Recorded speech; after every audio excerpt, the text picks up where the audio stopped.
Oh my God! Oh. May nagkamaling isa, pero sana. Malay naman natin kasi mabilis din sila. May laban In tong fairness grupo. Naman. Oo, may laban Dahil sila. ang time to beat nyo ay 23.8 seconds ng Imos Cavite. Yan ang oras ng mga taga Imos Cavite. Ito naman, tingnan na natin ang oras ng mga taga Bulacan. Ito na ang inyong oras. 35.5 seconds!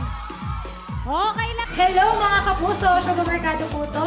Nagustuhan nyo ba ang mga video na to? Marami pa kami inihanda para sa inyo. Mag-subscribe lang sa official YouTube channel ng Wawa Wings. Don't forget to hit the bell button para lagi kayong updated!